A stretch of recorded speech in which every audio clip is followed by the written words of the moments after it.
Bonjour à tous.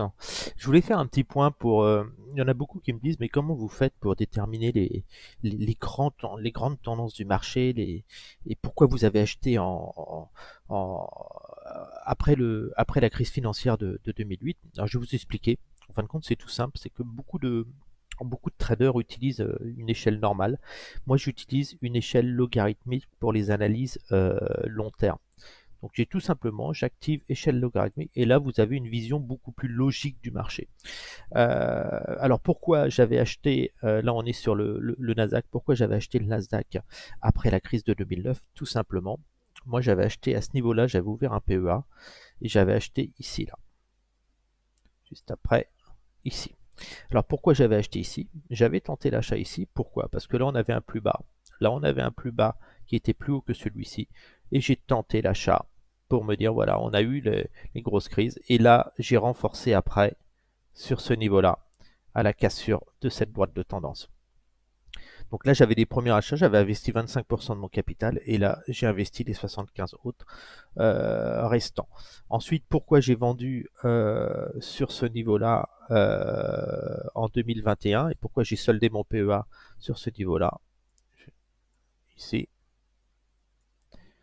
en 2021, j'ai même vendu pendant la hausse. J'ai vendu ici, moi. J'ai soldé mon PEA. On devait à peu près ici, voilà.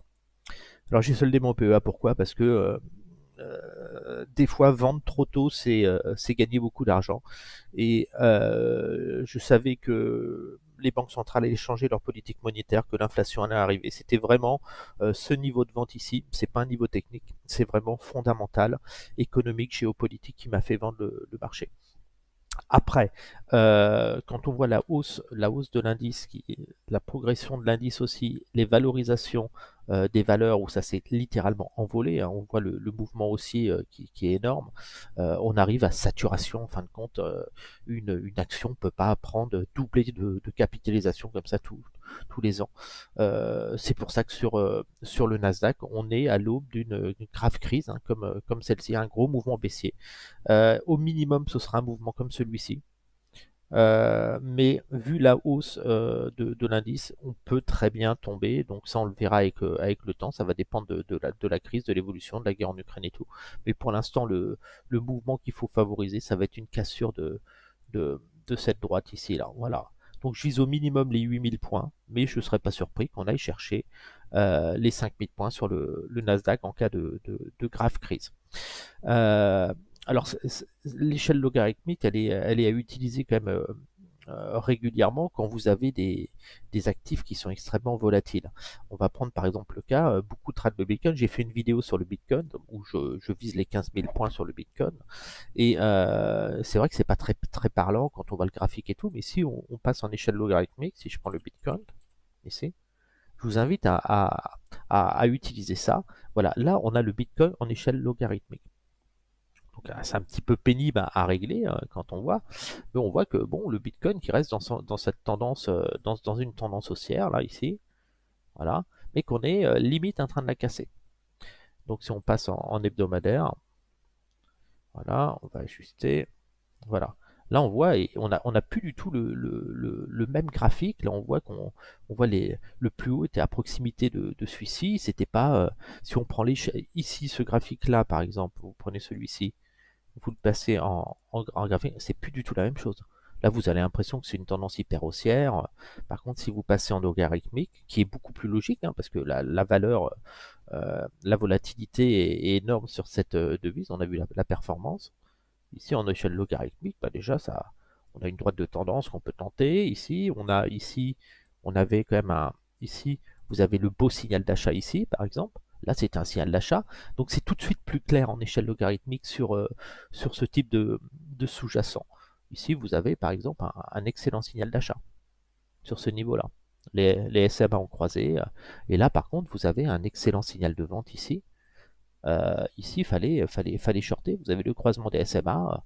Là, c'est un signal lent. Aucune raison d'acheter pour l'instant le Bitcoin. Alors, on a deux supports ici que je vous partage. Donc, je vous invite vraiment à penser logarithmique. C'est hyper important. Ici, on a quand même un support ici important. On va le mettre un peu. On va pour que ce soit moins large, plus précis, disons, on aurait celui-ci déjà ici, hein. Cette zone-là est très importante, les 20 000, les 20 000 dollars. On a aussi celui-ci, ici, là. Et on a surtout cette droite de tendance ici. Voilà. Donc en gros, le potentiel baissier, il est loin d'être terminé. On est certainement à l'aube d'un mouvement technique de ce genre-là. Donc attention sur le Bitcoin, c'est pour ça que je vise les 15 000 dollars et que je ne suis plus acheteur du Bitcoin. On avait un signal d'achat sur ce niveau-là, la cassure de la tendance, il était ici, mais on attend vraiment la confirmation, et puis vraiment la vraie confirmation sur l'achat, où vraiment c'était un achat peu risqué, c'était vraiment à la cassure de ce plus haut ici. Donc là, vous avez un premier signal d'achat ici, croisement M, la cassure de la droite de tendance ici, là, et puis là, vous avez l'envolée ici quand on casse cette droite de tendance ici, et puis après l'autre accélération quand on casse le plus haut ici. Voilà. Donc en gros, beau signal. Ici, signal de pré-alerte, deuxième signal, le pullback technique sur la droite de tendance et après l'achat. Donc ça, c'était intéressant. Et là, on est à l'inverse, hein, on a croisement signal de vente, le pullback technique sous le MM et la correction. Donc il était totalement logique de vendre ici et ici, le pullback. Voilà, on voit qu'on a sur la théorie de dos, en plus, on a des plus bas qui sont de plus en plus bas. Ici, on va prendre cette droite de tendance. Là, on est vraiment dans un canal baissier ici, hein, qu'on peut ajuster, voilà, et remettre un petit peu, voilà. On est dans un canal baissier et donc on peut avoir le pullback sur les 35 que je joue à la baisse.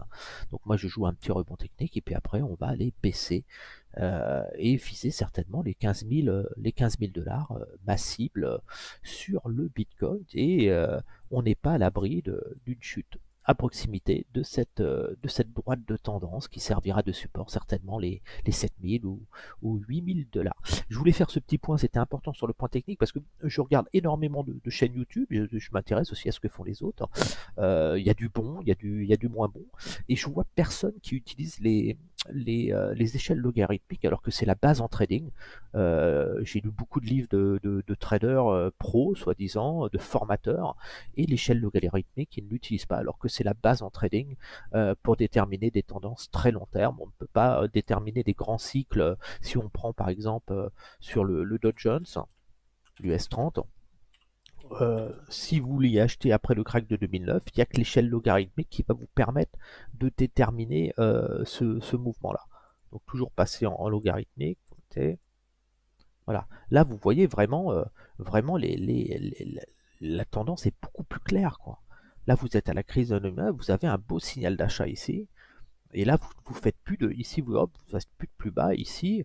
Là, à partir de là, vous avez plus de plus bas, vous pouvez acheter ici, c'est vraiment, mais ça vous parle plus, un graphique logarithmique sur le long terme, que si je vous mets, on va se mettre en mensuel, ça va être mieux, ici, toujours en mensuel, autrement c'est très bon, mais là, voilà, vous avez des mouvements qui sont beaucoup plus clairs, quoi, beaucoup plus simples, une lecture du graphique plus logique.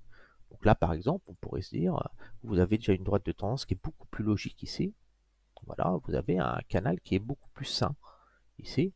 Donc vous voyez bien, quand vous êtes sur le haut du canal, là, là on est plus dans une phase de pré-crack suite au mouvement aussi. Mais c'est toujours intéressant d'avoir ces échelles logarithmiques. Pensez à les utiliser. Là, on a un signal sur le SMA. Donc voilà, on voit bien ces mouvements. Et donc, il faut utiliser ces échelles qui sont surtout sur le Bitcoin. Ethereum, ça doit être pareil. Ethereum.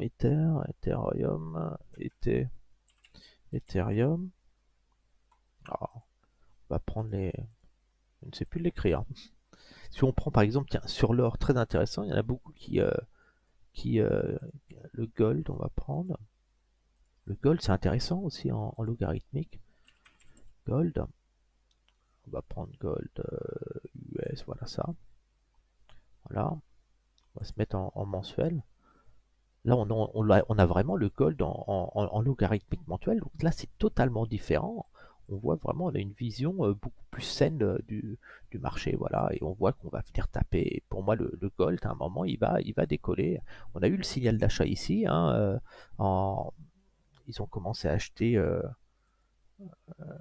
Je pense que les connaisseurs, on a vraiment, on a ce signal d'achat ici hein, sur le gold qui est ici. Et après, on a cette envolée. Et là, on est en phase de consolidation. Et je pense qu'on va aller sur les 3000 $. Donc, c'était juste une petite aparté pour l'échelle logarithmique. Surtout sur le Bitcoin, je vois énormément de gens qui tradent le Bitcoin. Passer en échelle logarithmique de temps en temps, ça vous permet d'avoir une idée beaucoup plus claire du marché. Sur ce, je vous souhaite une bonne journée.